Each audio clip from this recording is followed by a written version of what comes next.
وَلَقَدْ يَسَّرْنَا الْقُرْآنَ لِلذِّكْرِ فَهَلْ مِن مُّدَّكِرٍ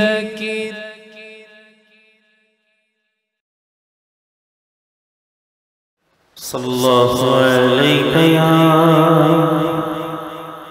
رسول اللہ وسلم علیک یا حبیب اللہ تعریف جب میں کرتا ہوں خیر الانام کی عزت بلند ہوتی ہے میرے کلام کی میری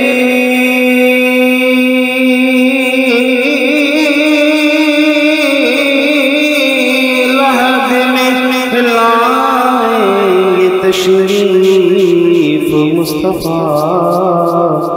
عادت بنا رہا ہوں عادت بنا رہا ہوں درود و سلام کی پڑھیے صلی اللہ علیہ یا رسول اللہ وسلم علیک یا حبیب اللہ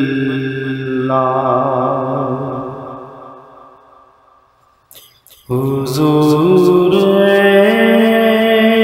ایسا کوئی انتظام ہو جائے حضور ایسا کوئی انتظام ہو جائے حضور ایسا کوئی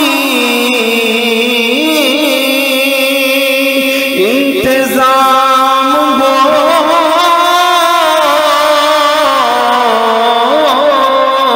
جائے سلام کے لیے حاضر غلام ہو جائے سلام کے لیے حاضر غلام ہو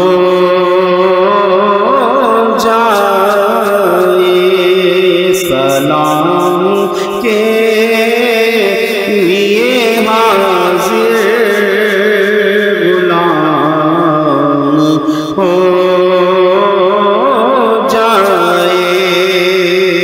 میں صرف دیکھ لوں ایک بار صبح صرف دیکھ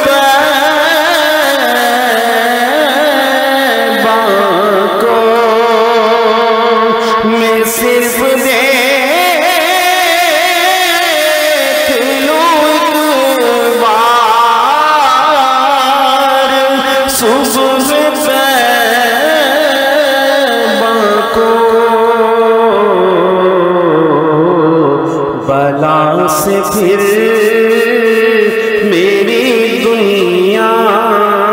میں شام ہو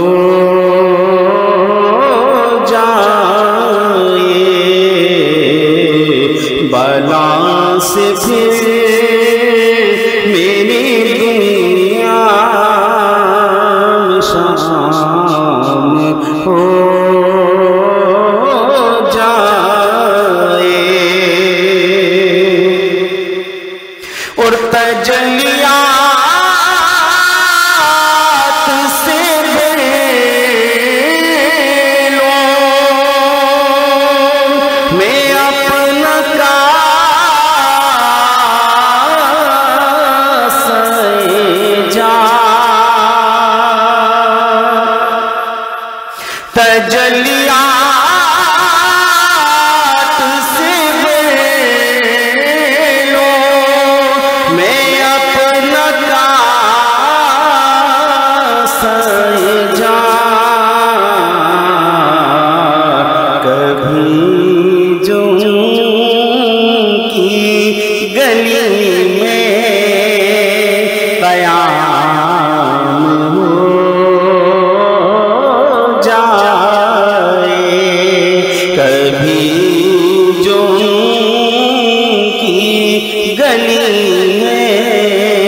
قیام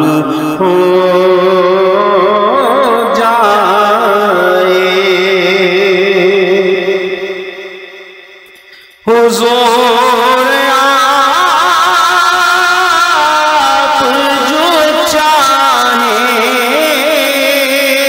تو کچھ نہیں مشکل حضور آپ جو چاہیں تو کچھ نہیں مشکل سیمٹ کے فاصلہ یہ چند گام ہو جائے سیمٹ کے فاصلہ یہ چند گام ہو جائے اور ملے مجھے بھی زبان بسیریوں جانی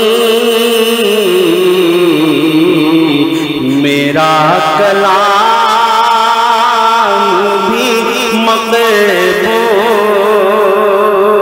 عام ہو جائے میرا کلام بھی مقبول عام ہو جائے اور حاصل نعت شعر ہے اگر ایسا ہو جائے تو مزے کو بھی مزہ آ جائے گا یہ تو حقیقت ہے کہ حضور ہماری لحد میں تشریف فرما ہوں گے مزہ تو یہ ہے جو شاعر کہہ رہا ہے مزہ تو جب فرشتے یہ قبر میں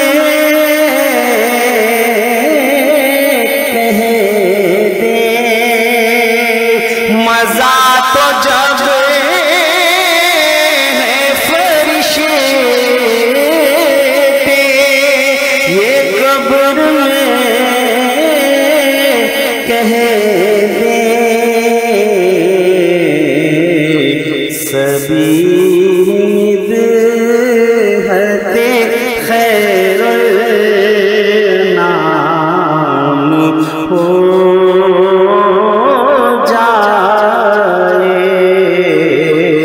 سبید ہے خیر النام ہو جائے سلام کے لیے حاضر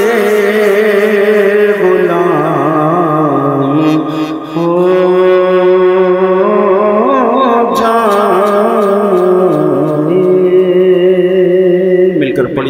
صلی اللہ علیہ یا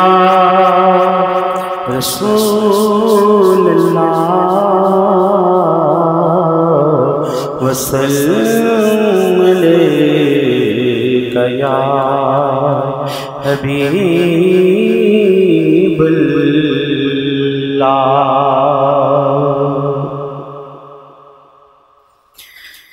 قلب عاشق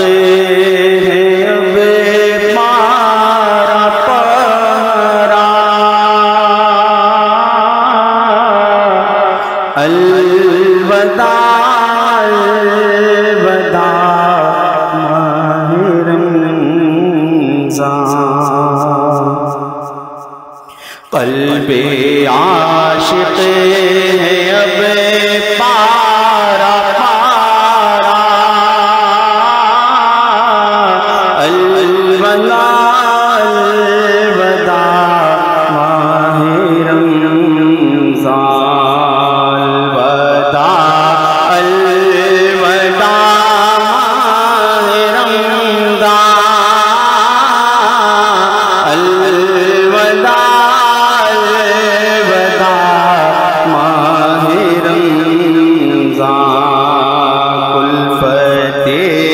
ہجر و فرقت نے مارا الوداع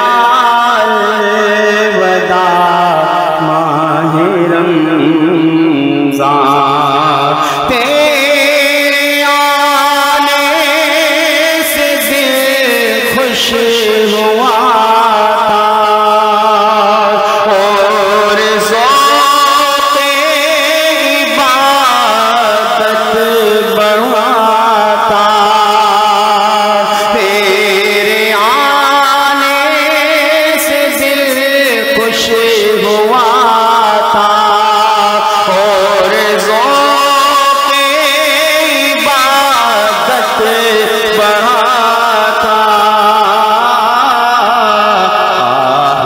اب دل پہ ہے غم کا غلبہ اب دل پہ ہے غم کا غلبہ الوداع الوداع ماہ رمضان الوداع الوداع ماہ رمضان الوداع الوداع ماہ رمضان مسجدوں میں بہار آ گئی تھی جوق در جوق آتے نمازی مسجدوں میں بہار آ گئی تھی جوق در جوق آتے نمازی ہو گیا کم نمازوں کا جذبہ الوداع الوداع ماہ رمضان الوداع الوداع ماہ رمضان الوداع الوداع ماہ رمضان بزے میں افطار سجتی تھی کیسی خوب سیری کی رونق بھی ہوتی بز میں افطار سجتی تھی کیسی خوب سحری کی رونق بھی ہوتی سب سما ہو گیا سونا سونا الوداع الوداع ماہ رمضان الوداع الوداع ماہ رمضان الوداع الوداع ماہ رمضان قلب عاشق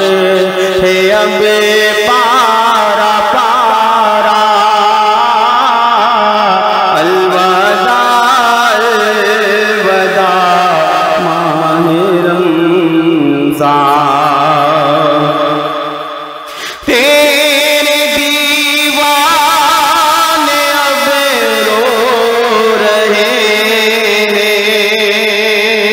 مجھے طرب سب کے سب ہو رہے ہائے اب وقت رخ سے آیا الوداع الوداع ماہ رمضان الوداع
سکا ہو نظر چند اشک میں کر رہا ہوں بس یہی ہے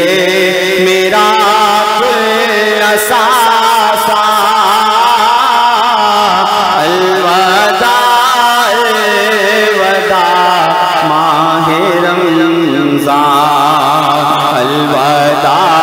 الوداع ماہ رمضان الوداع الوداع ماہ رمضان سال آئندہ شاہ حرم تم کرنا تار پر یہ کرم تم مدینے میں رمضان دکھانا الوداع الوداع ماہ رمضان قلب عاشق ہے اب پارا پارا الوداع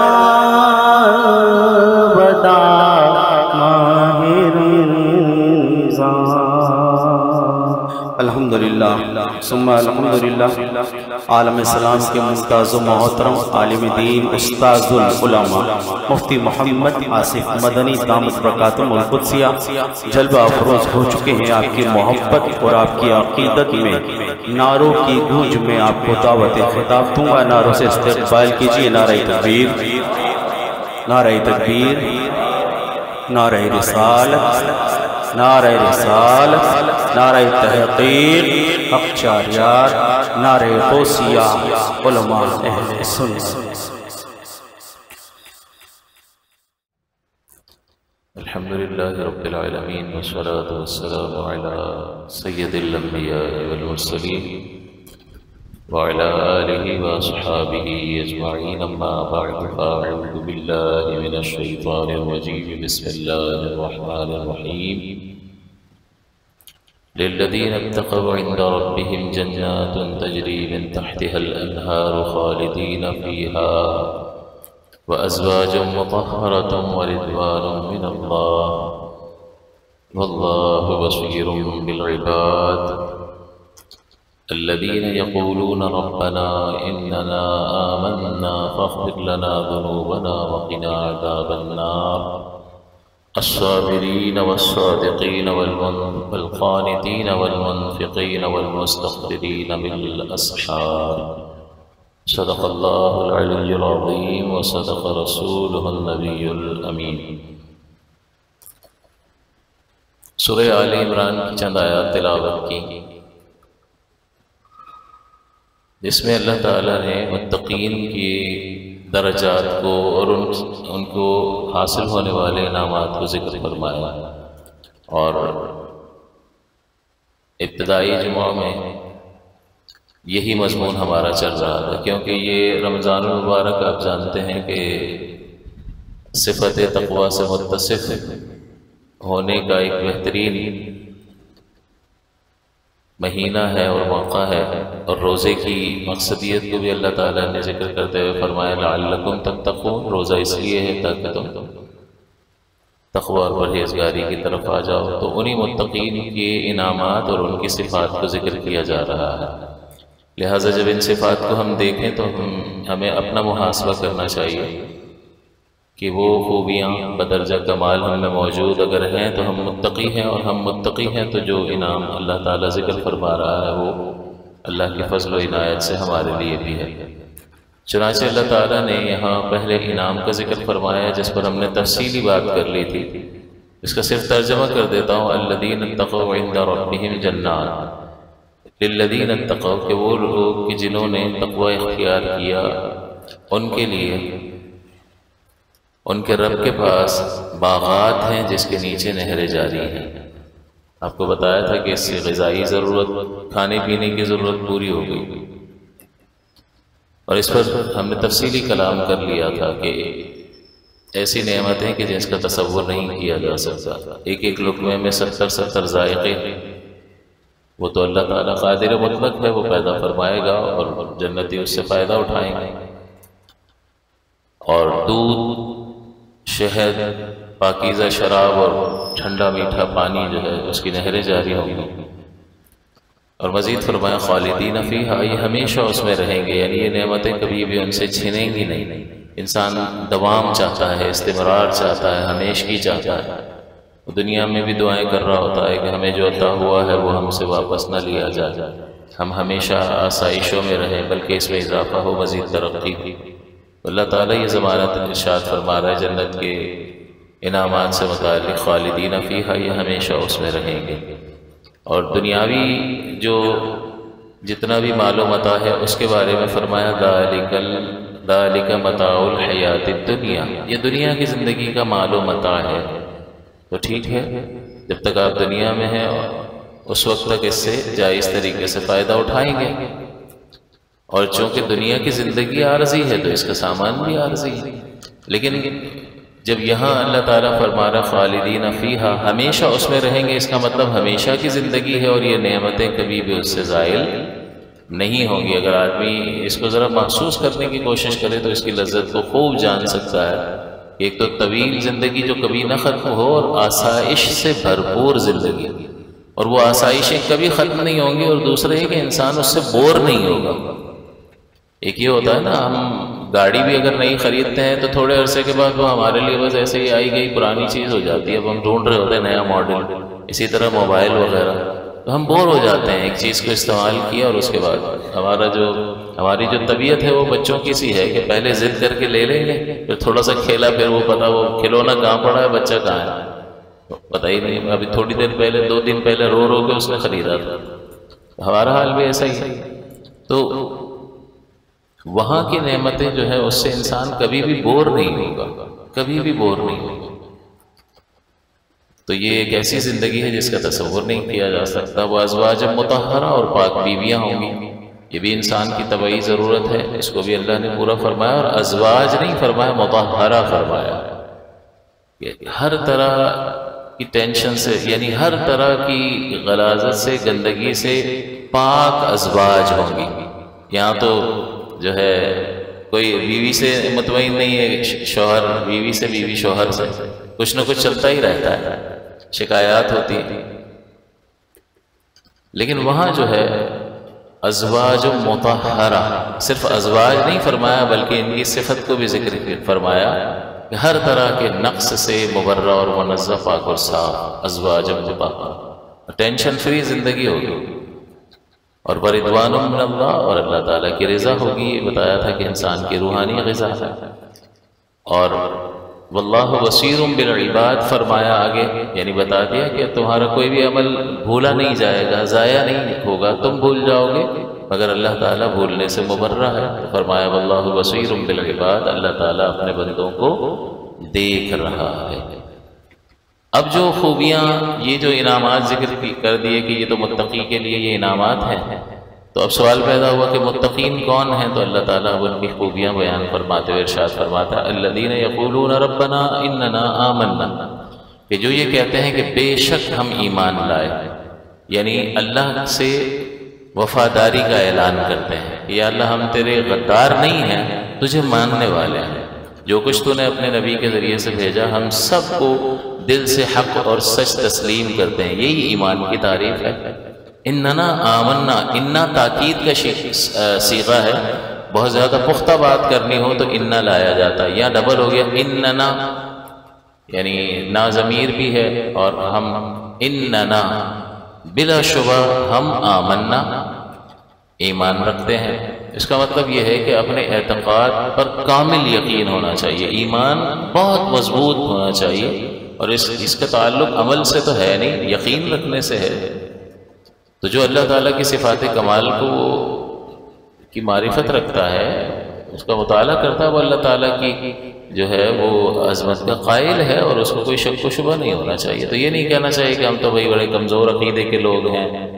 ہم تو بڑے پلپلے مسلمان ہیں، نہیں، مسلمان ہم بڑے مضبوط ہیں، اننا آمنا، پہلی خوبی. اور مزید فرمایا فاغفر لنا ذنوبنا، دوسری خوبی بخش دے ہمارے لیے ہمارے گناہ. یعنی اللہ تعالیٰ فرما رہا، حالانکہ یہ ان لوگوں کا ذکر ہو رہا ہے جن کے لیے جنت کو ذکر کیا، جنت کی نعمتوں کو ذکر کیا، یہ ان کے لیے باغات ہیں، نہریں ہیں، پاک بیویاں ہیں، اللہ کی رضا ہے. تو یہ تو نیک لوگ ہیں، اور نیک لوگوں کی تفصیل بیان کرتے ہوئے اللہ تعالیٰ فرماتا ہے، کہتے ہیں کہ اللہ ہم تیرے وفادار ہیں، پہلی خوبی. دوسری ہمارے گناہوں کو بخش دے. یعنی وہ نیک ہونے کے باوجود نیکی کی نسبت اپنی طرف نہیں کرتے، بلکہ اللہ تعالیٰ ہی کا کمال اور اسی کی توفیق تسلیم کرتے ہوئے اس بات کا اعتراف کرتے ہیں کہ ہم چاہے جو کچھ بھی کر لیں اللہ کی بندگی کا حق ادا نہیں کر سکتے. لہٰذا ہمیشہ اللہ کی بارگاہ میں سر نگو رہتے ہیں، سر جھکائے رہتے ہیں، اور اپنی جو کمی کوتاہی ہے اس سلسلے میں اللہ تبارک و تعالیٰ سے معافی کی درخواست کرتے رہتے ہیں. یہ دوسری خوبی ہے. تو اس کا نتیجہ کیا نکلے گا؟ عاجزی پیدا ہوگی، انکسار پیدا ہوگا، اپنے عمل پر انسان کو بھروسہ نہیں بلکہ اللہ تبارک و تعالیٰ کے فضل پر اس کا اعتماد کامل ہوگا. لہٰذا یہ مومنین کی صفت اللہ تعالیٰ ذکر فرما رہا ہے، اور گویا کہ یہ بطریق تحسین ذکر فرما رہا ہے کہ ان لوگوں کے لیے بدلے میں نے رکھے ہیں. تو گویا کہ اللہ تعالیٰ کو مسلمان کی، مومن کی، باعمل مسلمان کی یہ صفت پسند ہے کہ وہ اپنے رب کی بارگاہ میں عاجزی اور انکساری کا پیکر بنا رہے ہیں. آگے فرمایا وقنا عذاب النار، اور ہمیں آگ کے عذاب سے محفوظ فرما. یہ بڑا سخت عذاب ہے، اس لیے اللہ تعالیٰ خاص گویا کہ اس کے ذریعے سے تعلیم بھی فرما رہا ہے، اور متقین کی صفت کے طور پر ذکر فرما رہا ہے کہ ایمان بھی ان کا کامل ہے، وہ اللہ سے مغفرت بھی طلب کرتے رہتے ہیں، لیکن اس کے باوجود مطمئن ہو کر نہیں بیٹھ جاتے بلکہ ڈرے رہتے ہیں، سہمے رہتے ہیں، اور اس دن کی ہولناکیوں کا تصور کر کے اللہ تعالیٰ سے اس دن کی ہولناکیوں سے اور خاص کر عذاب جہنم سے اللہ کی پناہ طلب کرتے ہیں کہ اگر معاذ اللہ تعالیٰ نے گرفت کا ارادہ فرما لیا تو پھر تو کوئی نہیں بچا سکتا. تو اس لیے اللہ تعالیٰ نے تیسری خوبی ان کی ذکر فرمائی کہ وہ یہ عرض کرتے ہیں وقنا عذاب النار، کہ ہمیں بچا لے آگ کے عذاب سے. مزید فرمایا الصابرین، ان کی خوبی ہے کہ وہ صبر کرنے والے ہیں. صبر کا مطلب 3 چیزوں پر صبر، اللہ تعالیٰ کی طرف سے متوجہ ہونے والی آزمائشوں پر صبر، یعنی اللہ کی رضا پر راضی رہنے والا شخص یہ متقی ہے. دوسرا اللہ کے احکام کو پورا کرنے میں اس کی اطاعت پر صبر. ظاہر ہے کہ جب آپ اللہ کے احکام کو پورا کریں گے تو کچھ نہ کچھ تو تکلیف اور مشقت اٹھانی پڑے گی. جب آپ فجر میں نیند کو چھوڑ کر مسجد آئیں گے تو آپ کو کچھ نہ کچھ تو مشقت اٹھانی پڑے گی. جب آپ روزہ رکھ کر اس شدید موسم میں بھوک اور پیاس کو برداشت کریں گے تو مشقت تو ہوگی. ان احکام کا نام ہی احکام تکلیفیہ ہے کہ جس میں انسان کے لیے کچھ مشقت اور تکلیف بطریق آزمائش رکھی گئی ہے. تو اللہ تبارک و تعالیٰ کے احکام کو پورا کرنے کے سلسلے میں جو مشقت پڑتی ہے اس کو برداشت کرنے والا. اور صبر کہتے ہیں کوئی ناپسندیدہ چیز ہماری طرف متوجہ ہو جائے، جس کو برداشت کرنا مشکل ہو، اسے برداشت کرنا یہ صبر کہلاتا ہے. تو ظاہر ہے کہ نیند کو چھوڑنا اور دیگر قربانیاں دینا وہ انسان پر مشقت بھرا ہوتا ہے، اور اسے برداشت کرنا مشکل ہوتا ہے. اس کو برداشت کرنا یہ صبر کہلاتا ہے. تو اللہ تعالیٰ کے احکام پر صبر کرنا. اور آخرت میں بھی ان کے لیے اعلان کیا جائے گا سلام علیکم بما صبرتم، کہ تم پر سلام ہو اے نیک لوگوں، اس وجہ سے کہ تم نے اللہ تعالیٰ کے احکام کی مشقتوں پر صبر کیا. تو ایک صبر اللہ تعالیٰ کی جانب سے آزمائشوں پر کہ اس کی رضا پر راضی رہے، اسباب اور ذرائع اختیار کرے، لیکن جب وہ اسباب مؤثر نہ رہیں، غیر مؤثر ہو جائیں، تب بھی وہ اللہ تعالیٰ کی رضا پر راضی رہے کہ جو اللہ تعالیٰ کر رہا ہے وہی ٹھیک ہے، وہی درست ہے، وہی میرے حق میں بہتر ہے. اور ایک اطاعت پر صبر، اور دوسرا گناہوں پر بچنے پر صبر. کی کسی چیز سے روک دیا ہے، اب اس کا دل چاہ رہا ہے، چاہے کسی بھی وجہ سے، نفس کی وجہ سے، شیطان کی وجہ سے، اطراف کے ماحول کی وجہ سے، لیکن وہ ضبط کر کے اپنے آپ کو روک رہا ہے، تو یہ گناہوں سے بچنے پر صبر کر رہا ہے، لہذا یہ صابر ہے. تو یہ 3 طرح کا صبر ہمیں چیک کرنا چاہیے کہ ہم اللہ تعالیٰ کے احکام پر صبر کر پا رہے ہیں یا نہیں. اس نے جو ہمیں گناہوں سے بچنے کا کہا ہے اس میں نفس کی بات مان کر ملوث تو نہیں ہو جاتا. ضبط کرتے ہیں یا نہیں کرتے. اور تیسری چیز یہ کہ اللہ تعالیٰ کی طرف سے آزمائشیں ہر ایک پر ہوتی ہیں، کچھ نہ کچھ سب کے ساتھ لگا ہوا ہے، اور یہ دار ابتلا ہے، آزمائش کا گھر ہے. لہٰذا اس دار ابتلا میں ہم اللہ کی رضا پر راضی ہیں یا نہیں ہیں، اس اعتبار سے اپنے آپ کو چیک کرنا چاہیے. اور مصیبتوں پر صبر کے لیے میں نے پہلے بھی عرض کیا تھا کہ چھوٹی چھوٹی جب مشقتیں آئیں تو خندہ پیشانی سے اس کو برداشت کرنے کی عادت ڈالیں، اور پریشان نہ ہوں بلکہ اس کے حل کی کوشش کریں، اور یوں کہیں کہ بس جو میرا رب کر رہا ہے وہ بہتر ہے. تو جب چھوٹی چھوٹی مشقتوں پر آپ یہ رویہ اختیار کریں گے تو اتنی قوت اور کریج اور ہمت پیدا ہو جاتی ہے کہ پھر جب کوئی بڑی مصیبت آتی ہے تو انسان اس کو بھی برداشت کر سکتا ہے. ورنہ بہت کمزور طبیعت کا ہوگا اور بڑی مصیبت آئے گی تو آنی ہوگی تو وہ تو آ کر رہے گی. اللہ کے ارادے ٹلتے نہیں ہیں، اللہ تعالیٰ کسی سے متاثر نہیں ہوتا، اللہ غیر محتاج ہے، وہ غنی ہے، بے پرواہ ہے. لہٰذا اس نے جو ارادہ کر لیا ہے وہ تو ہوگا، چاہے ہم رونے جیسی شکل بنا لیں یا اطمینان والی شکل بنا لیں، کچھ بھی ہو، مالک جو ارادہ کرے گا وہ پورا ہو کر رہے گا. لہٰذا بندے کو اس آزمائش کے وقت کے لیے اپنے آپ کو تیار کرنا چاہیے. جیسا کہ ایک طالب علم جو ہے وہ امتحان کی مشقت کے لیے پہلے سال بھر اسٹڈی کر رہا ہوتا ہے، اور وہ مشقت اٹھا کر اپنے آپ کو تیار کر رہا ہوتا ہے، پریکٹس کر رہا ہوتا ہے، تاکہ جب اصل امتحان آئے تو اس میں وہ مضبوطی کے ساتھ کامیاب ہو اور وہ سرخرو ہو جائے اس میں. اسی طرح سے ان چھوٹی چھوٹی مشکلات کو جو روزانہ کی بنیاد پر آپ کو پیش آتی ہیں، آپ 50 چیزوں کا دن میں ارادہ کرتے ہیں، 5 آپ کی مرضی کے مطابق ہوتی ہیں، 45 میں آپ کی مرضی پوری نہیں ہوتی. تو اس میں ضبط اور اس میں اطمینان قلب اور اپنے آپ کو یہ کہنا کہ ٹھیک ہے اللہ کی مرضی. آپ تھکے ہارے گھر پر آئے، لائٹ چلی گئی، آپ آرام کرنا چاہ رہے تھے، آپ نے اے سی آن ہی کیا تھا اور لائٹ چلی گئی، تو یا اللہ مشکل آسان کر دے. دعا کی اور کہا ٹھیک ہے جو مالک کی مرضی. بے پرواہی اختیار کرو. غنی کا بندہ عبد الغنی ہونا چاہیے. تو اس لیے اس طرح کی جتنی بھی مشکلات آتی ہیں اس پہ انسان کو اللہ کی رضا پر راضی رہنے کا ذہن بنانا چاہیے. اس سے بہت تقویت اور مضبوطی پیدا ہوتی ہے، اور بڑے موقع پر انسان ضبط و تحمل کا مظاہرہ کر سکتا ہے، اور پھر صبر کا بہت بڑا اللہ تعالیٰ نے اجر رکھا. مزید صفات کا ذکر انشاءاللہ ہم اگلے درس میں کر لیں گے، چونکہ آج رمضان کا آخری جمعہ ہے، اور اس میں قبلہ قاری صاحب رحمۃ اللہ علیہ کا یہ معمول رہا کہ آپ جو ہے وہ نماز صلاۃ و تسبیح کا اہتمام فرمایا کرتے تھے. تو اس وجہ سے قوم پڑھ بھی لیتی، اور یہ اتنی فضیلت والی چیز ہے کہ حضور نے اپنے چچا کو تعلیم فرمائی، اور ابھار کر میں آپ کو ایسی چیز نہ بتاؤں، میں آپ کو فلاں چیز نہ بتاؤں. تو اس طرح سے ابھارا اور شوق پیدا کیا، اور پھر فرمایا گناہوں کو مٹانے والی ہے، مغفرت کی نوید لے کر آنے والی ہے. تو اس طرح سے فضیلتیں حضور نے ذکر فرمائی، اور فرمایا کہ ہو سکے تو روزانہ پڑھ لو، نہ ہو سکے تو ہفتے میں ایک بار جمعے کو پڑھ لو، اگر یہ بھی نہ ہو تو مہینے میں، یہ بھی نہ ہو تو سال میں ایک بار پڑھ لو، اور یہ بھی نہ ہو سکے تو کم سے کم زندگی میں ایک بار ضرور پڑھ لو. یہ قاری صاحب رحمۃ اللہ علیہ نے جو ہے جمعے کا دن اختیار فرمایا اور ظہر کا وقت اختیار فرمایا اور آخری جمعہ، یہ ساری فضیلتیں گویا کہ ایک مقام پر جمع ہو گئی. تھوڑی سی مشقت اختیار کر کے ذرا توجہ کے ساتھ ادا کریں گے تو انشاءاللہ یہ بہت باعث برکت ہوگا. اس کا طریقہ کار یہ ہے، اپنی اپنی پڑھیں گے، یعنی جماعت نہیں ہوگی، سب اپنی اپنی نماز ادا کریں گے.